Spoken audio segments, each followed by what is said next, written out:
Raoni Barcelos was on a losing streak not too long ago, but it seems like that's over now. He's won the most brutal victory against Trevin Jones. It was so bloody that one certain person in the audience couldn't bring herself to watch. Here is everything we know about Raoni's latest win and how he got here. Let's get started. First off, let's talk about the match. Raoni Barcelos put himself back on track in a massive way at UFC Vegas 61 with a lopsided decision win against Trevin Jones. The Brazilian showed advanced grappling and striking skills throughout all 3 rounds as he beat and then even bloodied Jones with a string of brutal elbows on the ground. At some points, it seemed like Barcelos could get the finish, but he still somehow got the job done with a dominant victory throughout 15 consecutive minutes. In the end, the scorecards read 30-25, 30-27, and 30-27, and it was all for Barcelos, who spoke about it afterward. He said, "This is what I wanted to do. I wanted to go to the ground and I wanted to finish the fight. Still, we did well, but we wanted to finish it. Actually happy to just win one. I could fight next week, but Rio de Janeiro at UFC 283 would be a dream come true."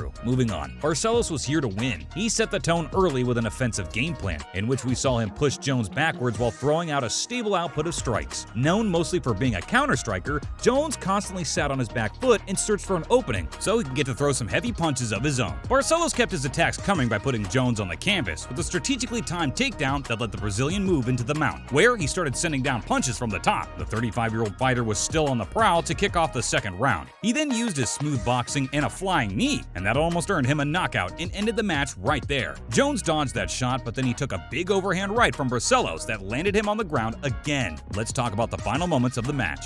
With Jones on his back, Barcelos continued his methodical strikes as he got in several stiff punches and more elbows. By the time we heard the horn, Jones's blonde hair was matted red because the blood had been flowing from a cut opened by Barcelos on the ground. The 35-year-old fighter followed that up with one more takedown that put him on the mount again, with Jones pinned underneath him with a slim chance to get away. Barcelos kept looking for the finish, but Jones wouldn't go away, even though the fight wrapped up in a rather lopsided fashion after 3 rounds. After his losing skid, Barcelos must have known he was in a must-win situation for this match, but he'd learned from his mistakes. We saw him put on one of his best performances ever, and now he's aiming for a fight at home with the UFC scheduling a return to Brazil sometime in 2023. Next up, Mark Zuckerberg's wife couldn't bring herself to watch. The bout between Barcelos and Jones was one to remember. Everyone was glued to their seats as the match turned pretty brutal. Mark Zuckerberg was attending and seemed to have the time of his life. What about his wife? Well, not so much. The UFC made an unprecedented move when they prevented the media and fans from attending UFC Vegas 61. They also announced that this decision had nothing to do with COVID-19 related. Rumors had begun going around that because of the comments made by one half of the main event, Mackenzie Dern, she said that Zuckerberg had rented out the entire Apex arena. But later on, the UFC president refuted this statement and said that the Facebook founder did not rent out the whole area. Zuckerberg was later seen throughout the event, seated next to his wife, Dr. Priscilla Chan, and the UFC president himself. When the fight got intense and bloody, these guys had the best seat in the house and watched the action up close. In an awkward moment, Chan couldn't bear to see it anymore and covered her face. She did try again, but instantly regretted seeing it and hit her face even more. She is a doctor after all. It couldn't have been easy to watch that. Finally, Barcelos talked about reinventing himself. His losing skid helped him realize where his game was lacking, because in his match, he brought out the big guns and proved that he was officially out of his rut. He even spoke about it. Following a 5-0 octagon beginning, the ex-RFA champion had lost 2 straight to Timur Valiev and Victor Henry, and it was a wake-up call that forced him to make changes. Barcelos spoke to reporters through an interpreter at the UFC Fight Night 211. He said that after suffering 2 losses, you need to know that something is off and has to be changed. He said he trained for his fight completely differently than he'd had for the last 2 fights, so he could make a return to when he was winning in RFA. And he has a good feeling about the path he's on now,